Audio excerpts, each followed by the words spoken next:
Bonjour à tous les amis. Alors, bonsoir Lucille. Aujourd'hui, Lucille, je voudrais que nous allions observer quelque chose en particulier que je vais te citer.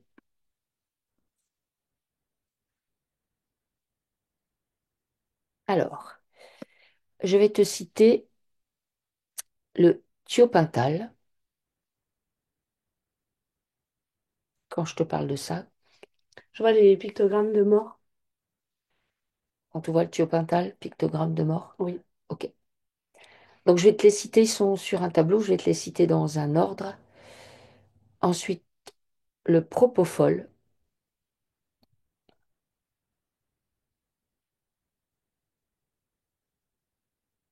Pareil, je vois pas quelque chose de bien. D'accord? Je L'étomidate.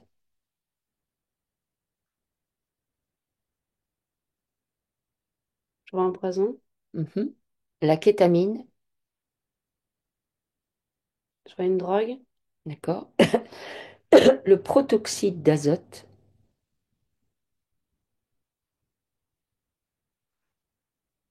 Je vois un genre de gaz qui rend fou. D'accord? L'allotane.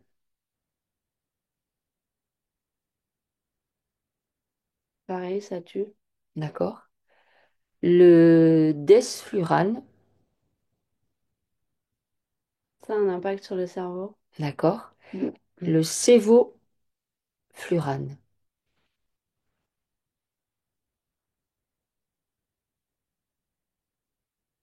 Ça a un impact sur les articulations du corps. D'accord. Euh, Si, sans t'en dire plus, dans tout ce que je t'ai cité, est-ce que tu en vois certains, donc c'est des produits qu'on peut administrer chez les gens, est-ce que tu en vois certains qui sont, de ton point de vue, plus nocifs que d'autres, plus difficiles à éliminer que d'autres, ou pas? Donc il y en a en tout 9. Donc dans l'ordre, il y a le un, le 2, le 3, jusqu'au 9. Il y a ceux où j'ai dit qu'ils tuaient. Mhm. Ils sont plus dangereux que les autres. D'accord? Mais ils sont tous dangereux. Ils sont tous dangereux. Ok. Alors, il se trouve que ces produits-là sont utilisés en fait pour anesthésier les gens. Oui.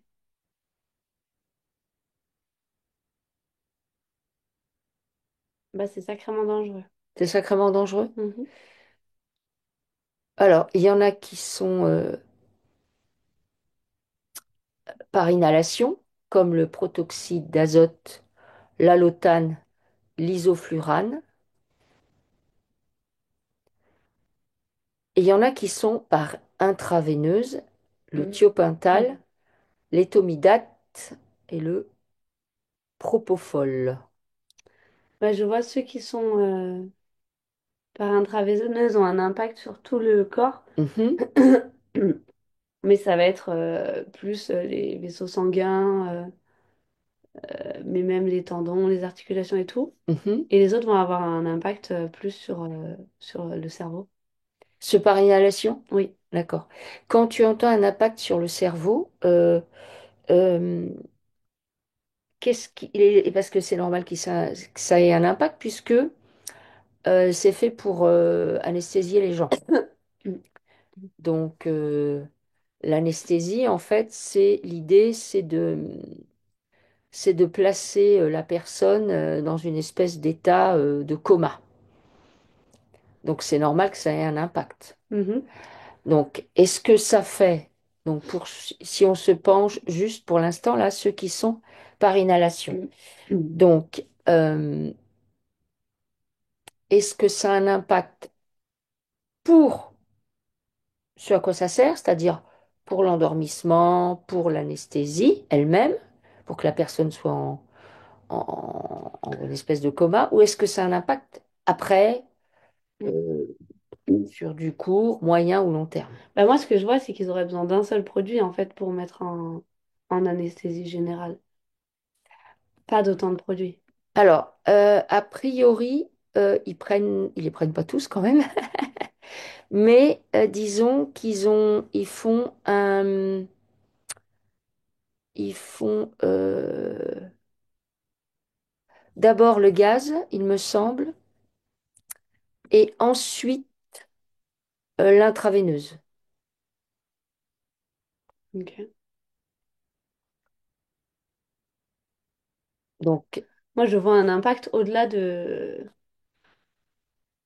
de l'anesthésie en général, quoi. d'accord, Et c'est pas du tout fait pour que le corps y reçoive ça. d'accord. Oui, en fait, voilà, je précise. Donc, l'anesthésie, ça repose sur l'association de quelque chose qui induit le sommeil et de quelque chose qui permet de lutter contre la douleur. D'où l'association des deux.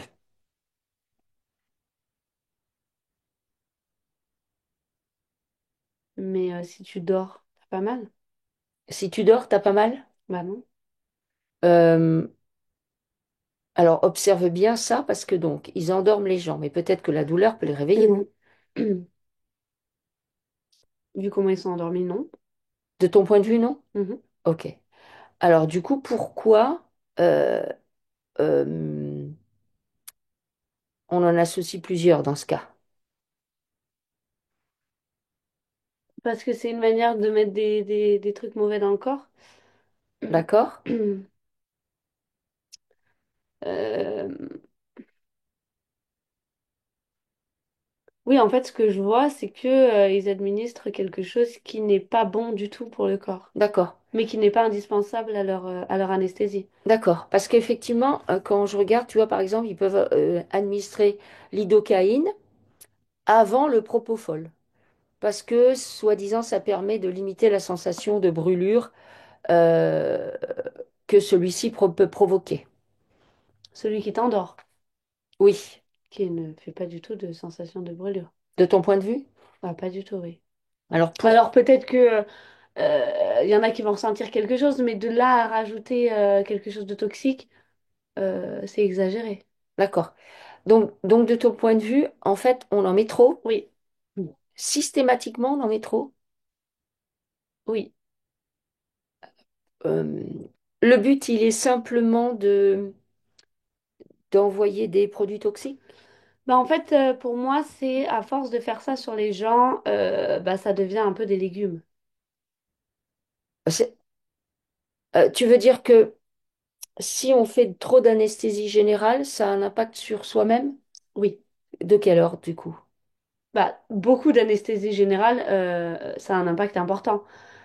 Une ou deux dans sa vie, beaucoup moins déjà, mais je vois quand même un impact où en fait ça affaiblit énormément le corps, mais bien plus que nécessaire. D'accord. Il y a des gens justement qui disent que quand ils sont des gens qui ont subi des anesthésies générales qui vont dire qu'ils ont du mal à s'en remettre. Hmm, c'est Tu peux normal. observer ça? Ben, déjà, ça limite leur défense immunitaire Mhm. et donc bah, beaucoup plus de possibilités de tomber malade après ça et de pas en guérir facilement. D'accord.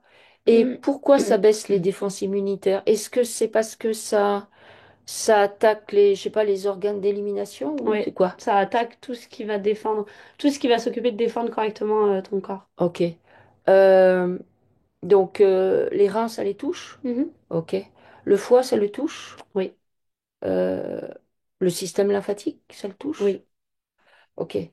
Euh, d'accord. Donc alors, est-ce que ça affaiblit parce qu'ils mettent trop de doses et du coup, bah, le corps, les organes d'élimination, ils ont beaucoup de travail?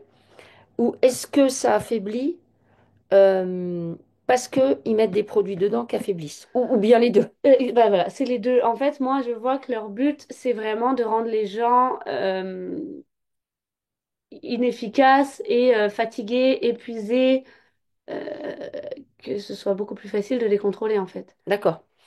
Est-ce que les anesthésistes, donc qui font des études de médecine, c'est une spécialité, la spécialité anesthésiste, je pense que enfin, c'est assez, enfin, je veux dire, ils ont quand même la vie des gens entre leurs mains. D'ailleurs, avant de te faire anesthésier, tu dois rencontrer un anesthésiste justement qui va voir si c'est OK ou si c'est pas OK. Est-ce que les anesthésistes ont conscience qu'ils en mettent trop? Non, moi en fait, je les vois dans leurs années d'études. Le bouquin, il dit, faut faire ça. Ils font Ah, ça. OK, Et vu que c'est des gens qui ont fait beaucoup d'années d'études et à qui qu'on a habitué à quand même mettre un peu dans une case, ils vont pas chercher plus loin. d'accord, C'est pas mauvais de leur part du tout, mais il y a écrit tel produit, on en a besoin pour anesthésier les gens, ok, d'accord. En fait, ils suivent un protocole? complètement. OK. Mais d'ailleurs, c'est ça qu'on leur apprend, quoi, vraiment suivre le protocole et pas chercher à sortir des cases parce que quand même, la médecine, c'est des recherches depuis des années par des gens bien plus compétents qu'eux, donc ils vont pas commencer à remettre en question. Hmm, C'est bien ça qu'on leur fait comprendre. d'accord. OK.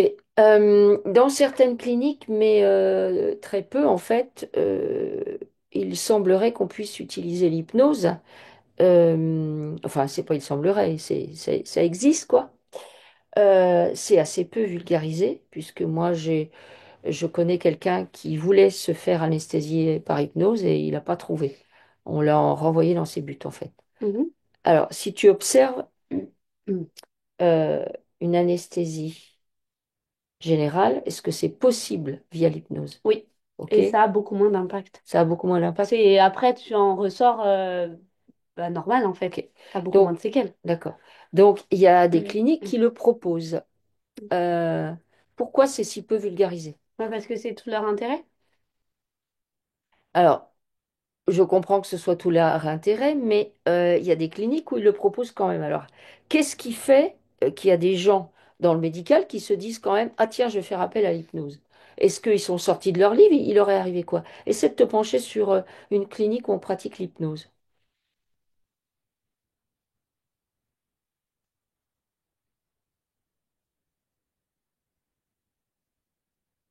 Moi, je vois des gens qu'on a catégorisés de savants fous en fait. Ah ok, Et qui effectivement sont sortis des cases et des rangs pour se dire mais attends, mais c'est pas normal. Et qu'on fait des recherches de leur côté et qui se sont rendus compte que non, c'est pas normal. d'accord. Donc ils sont allés se renseigner. C'est ça. D'accord, ok. Mm.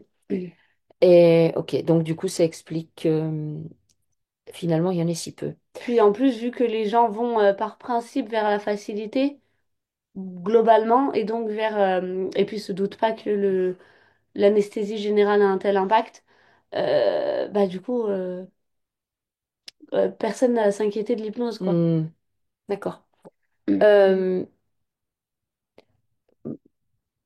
Par expérience, même si je n'en ai pas subi, mais je me souviens avoir déjà discuté avec un anesthésiste et j'avais trouvé que il était très... Enfin, tu peux rien savoir en fait. On te prend pour... euh, enfin, tu sais même pas ce qu'on t'injecte. Bah oui, mais en fait, c'est ce que moi je vois que c'est ce que je te disais tout à l'heure. Eux, ils sortent pas des cases parce qu'on leur dit, mais tu sais que t'es personne. Hmm. Et ben à leur tour, en fait, aux patients, ils vont faire la même chose. Puisque, Ah, tu veux dire qu'à eux, déjà, quand on les forme, oui, on leur met dans la tête qu'ils ne sont personne? exactement par rapport c'est-à-dire qu'ils peuvent pas remettre en question la science, la médecine et tout ça parce que c'est des gens bien plus intelligents qu'eux qui font ça. Ouais, Eux, ils apprennent juste bêtement pendant 7 ans, 10 ans. Et donc, à leur tour, vu qu'ils ont subi ça, les patients, c'est un peu leur vengeance, quoi. ok. Tu vois? C'est intéressant ce que tu dis parce que du coup, ça sous-entend que le monde médical qui est quand même global, enfin même ceux qu'on fait, enfin ceux notamment qu'on fait des études longues, ils sont quand même mis sur un piédestal. Et toi, si tu observes lors de la formation, on les prend pour des... Oui. En fait, on les prend comme ça pour pas qu'ils cherchent d'autres solutions. Pour pas qu'ils voient que dans la médecine actuelle, il y a des failles. Hmm. Et donc, à ce moment-là, pendant toutes leurs années d'études, ils se mettent dans une case tout seuls. Et une fois qu'ils enseignent, là, ils se disent qu'ils ont le pouvoir absolu, mais de toute façon, ils sont tellement habitués à pas sortir des cases qu'ils vont pas le faire. Ok. tu vois. Est-ce que du coup, pour faire des études de médecine ou autre, faut avoir un profil particulier parce que il y a quand même des tas de gens qui remettent en cause. Et là, ce que tu dis, comment ça se fait qu'il y en a si peu qui remettent en cause du coup? Bah, parce que pour remettre en cause, il faut avoir un mental de fou. D'accord. Pour être rentré là-dedans et pas finir mouton, Hmm. c'est difficile, en fait. Ah ouais? Ouais. D'accord. T'as une charge mentale folle, en fait, pour Alors, rester dans les clous. d'accord. Est-ce que c'est pour ça que on leur demande d'apprendre tant de choses? Oui, en fait, on leur bourre le crâne. D'accord. Et puis, on en fait des... Moi, je vois vraiment le fait d'en faire des petits soldats Hmm. qui vont être très obéissants, très... Ça les cadre énormément de faire autant d'études et d'apprendre autant de choses. Et ouais, ouais, non, on les cadre énormément. D'accord. Ceux qui arrivent à sortir du système, qu'est-ce qui se passe en fait chez eux? Est-ce qu'à un moment donné, ils tiltent ou si tu en observes? Bah, c'est à un moment donné utile et puis c'est des profils différents en fait. C'est des gens qui à la base ont quand même une notion différente, qui à la base vont être moins, bah, en fait vont être passionnés par le métier. Hmm. Et du coup, bah, je dis pas que les autres sont pas passionnés, mais les autres sont plus facilement manipulables. Enfin, en fait, plus de gens. Et il y en a qui vont être beaucoup moins manipulables. Et auquel cas, peut-être ils vont réussir à un moment donné se dire, mais en fait. Mais c'est difficile de se dire ça parce que une fois que tu rentres dans le système, enfin moi je les vois là en train de travailler, même ceux qui peut-être un jour se sont posés des questions. Bon bah une fois qu'ils gagnent leur vie, on les prend pour des dieux vivants et que enfin c'est bon, ils ont fini et que bon, s'ils remettent en cause, ça veut dire qu'ils ont fait tout ça pour rien, bah ils remettent pas en cause. Hmm. Ils abandonnent l'idée de remettre en cause. D'accord. Ils se disent bon c'est pas grave. Ok. Ok. Si on... Alors ça, c'était pour l'histoire des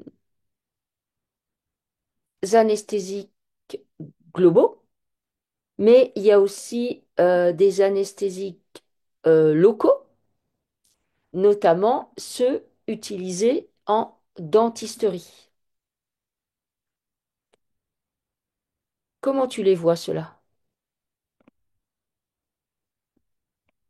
Bah, c'est moins violent pour le corps. Mhm. Après, il y a quand même des trucs qui sont pas censés être là. Ah ouais? Oui, mais ça reste moins violent. D'accord. Mais le corps va quand même essayer d'éliminer ce qui est en trop, quoi. D'accord. Donc ça fait un choc quand même un petit peu important. Ok. Euh, est-ce que les anesthésies peuvent avoir des répercussions dommageables, irréversibles? Oui. Oui, Mais en fait, du fait que ça bousille les défenses immunitaires, au moins pour un moment, bah, dès que le corps va avoir quelque chose d'autre, il est possible que, il n'arrive pas à gérer. d'accord, Et auquel cas, qu'il y ait des problèmes qui sont engendrés bien plus importants. Puisque le corps se concentre vraiment pour essayer d'éliminer ce qu'il peut, quoi. d'accord, ok. Il paraît que depuis quelque temps, le propofol est plus largement utilisé. Est-ce qu'il a quelque chose de plus?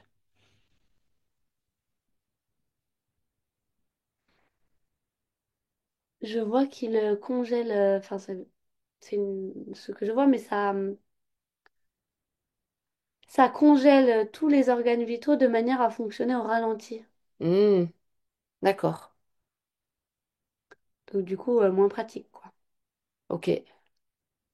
Est-ce que parmi les anesthésiques, donc tu sais que à partir de 2019, donc avec notre fameuse soi-disant épidémie, de nouveaux vaccins sont apparus et euh, on- enfin, certains ont démontré que dedans, il y avait une substance, notamment du graphène. Est-ce que les anesthésiques maintenant utilisent aussi ce produit à l'intérieur de ce que tu vois? Non, Non? non. Ce que je vois, c'est qu'ils n'ont pas besoin. Ah, Mais il y a c'est-à-dire, tellement de gens qui se sont fait vacciner que ils en ont déjà mis partout, quoi. d'accord? Et donc, de ton point de vue, dans les anesthésiques, il n'y en a pas Bah, ils marqué? n'ont pas rajouté en tout cas. Il n'y a pas rajouté? Alors, observe bien, est-ce qu'il n'y a pas l'équivalent? Hmm. Mais il y a déjà l'équivalent. Tous ces trucs qui sont très mauvais pour le corps Ah, ok, d'accord. suffisent en fait. D'accord. C'est-à-dire que plus, c'est louche. D'accord. Plus, il se réveille plus, quoi. Ah, oui, voilà. En fait, plus, c'est-à-dire que si tous les gens qui font une anesthésie générale se retrouvent avec la jambe droite qui marche plus, Hmm, ou des trucs vraiment gros, bah, ils vont se poser trop de questions. En fait, il faut quand même le faire un peu dans subtil, quoi. d'accord, ok. Donc, ils rajoutent pas d'autres trucs. Enfin, moi, Ok, de ce que je vois là, non. d'accord. Alors, toujours pour cette histoire du code d'anesthésie, donc on a vu, ça tape sur le système immunitaire, ça tape sur les organes d'élimination. Maintenant, je voudrais du coup que tu observes une personne qui a besoin de se faire anesthésier euh, parce que bah, l'hypnose, elle trouve pas, parce que moi, je connais des gens, ils ont demandé, et puis bah non. Donc voilà, qu'est-ce qu'elle peut faire? Est-ce qu'elle a besoin de se préparer en amont? Déjà, il faut qu'elle prévienne son corps. Elle prévient son corps. Ouais, c'est un tel choc pour le corps. Ok. Alors, comment elle prévient son corps? Dis-moi. Elle lui dit, Elle lui dit, elle ressent, voilà, en fait, elle conscientise que, voilà, bon, ok, demain ou dans quelques jours, je vais avoir telle substance qui va arriver dans mon corps. ok, Ok, ça va être violent, mais oui, il faut qu'elle prévienne son corps. d'accord. Alors, du coup, quand elle dit ça, bah, vous vous mettez dans votre corps, mais vous conscientisez que vous êtes installé dans votre corps, dans toutes vos cellules. Vous êtes bien dans votre bassin, parce que c'est facile d'être dans son bassin. Et de là, vous descendez dans vos jambes, vous allez jusqu'à la pointe de vos orteils, vous remontez dans votre ventre, dans votre buste, dans vos épaules, et vous allez jusqu'à la pointe de vos doigts. Ensuite, vous remontez le cou, et vous allez jusqu'à la pointe de vos cheveux, jusqu'au sommet de votre crâne. Vous habitez votre corps, littéralement, et vous ramenez votre conscience à cet endroit-là. Vous laissez votre conscience se dilater dans votre corps aux côtés de votre partie divine. Et là, vous allez demander à votre partie divine de faire une prise en charge. Je prends en charge, si par exemple c'est aujourd'hui que vous vous faites anesthésier, je prends en charge mon anesthésie générale. Donc, et je demande à mon corps de se préparer. C'est ça? C'est exactement ça. Ok. Voilà. Donc voilà. Ok. Alors donc on se prépare. Ouais, on Quoi se d'autre? prépare, on boit des laits d'argile Avant, avant, avant, on boit du sachant lait qu'il faut d'argile. certainement être à jeun et pas avoir bu Mhm. vraiment la veille. Ouais. Mais moi, ce que je vois, c'est que le lait d'argile, enfin l'argile, va avoir un impact dans le corps En amont. en amont et Ok. même si il est évacué, il va quand même avoir un impact. D'accord. Donc avant et après l'anesthésie générale, D'accord. vraiment Alors, l'argile. combien de temps avant, de ton point de vue? Des conseils. Dès qu'on sait? Franchement, bon, évidemment, si c'est un an à l'avance, non. Ouais.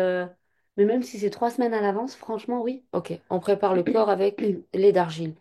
Donc, le lait d'argile, les amis, on met l'argile dans un verre d'eau, par exemple au coucher. Alors, il y en a qui le prennent plutôt le soir avant de s'endormir, et il y en a qui le prennent plutôt le matin. Est-ce qu'il y a quelque chose qui est mieux ou c'est selon C'est, la per- c'est vraiment selon selon ce la qui est le personne? Donc, mieux. c'est selon vous. Moi, personnellement, j'aurais plutôt tendance à le boire le matin. Donc, je le laisse reposer toute la nuit et le matin, je bois mon eau argileuse sans forcément ingurgiter toute l'argile. Voilà, et vous faites ça tous les jours. OK. Et ça, donc, l'argile, vous le faites aussi après l'anesthésie. Une fois qu'on a subi l'anesthésie et qu'on se réveille, qu'est-ce qu'on peut faire? À Euh, part l'argile. Si possible, marcher. Marcher? Ouais. OK. Utiliser son corps. Utiliser son corps. Ouais, vraiment. Aller à la montagne, à la forêt, à la mer, peu importe, mais faire quelque chose pour son corps, D'accord. qui va faire du bien à son corps. Ok. Alors, quand on parle de marche, on parle toujours de marche active, c'est-à-dire une marche qui va stimuler, qui va augmenter votre rythme cardiaque et qui va amener de la sudation. Alors, ça ne veut pas dire suer comme un... Hein, on est d'accord? Mais voilà, sinon, voilà. C'est bien ça? Oui, c'est exactement ça. Ok.